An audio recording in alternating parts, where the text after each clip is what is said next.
Here is the quick simple take before you buy. What's up everyone? Today we're looking at a product worth your attention. This is a simple review for anyone comparing practical products without wasting time. I am focusing on practical value, what it does, why buyers may like it, and the main thing to verify before ordering. The first thing that stands out is the feature set. Save time and money. Our new CET-Luz certified electric vehicle household appliance power splitter. Instantly. That can make it more useful in everyday situations. Plug and play. Home upgrades made easy. No electrical installation required. Just plug it in and you have safe L2. This is the kind of detail that matters more than the product photos. Fast and safe.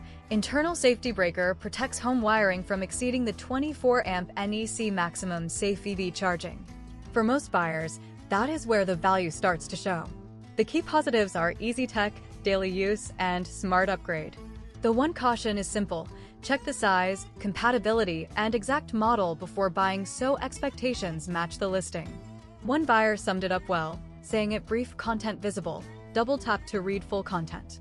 My simple verdict, the tech gadget looks like a practical pick if the current price fits your budget. If this helped, hit link is in the description for the current price. If this review helped, please like the video, subscribe for more honest reviews, and share it if you liked the video.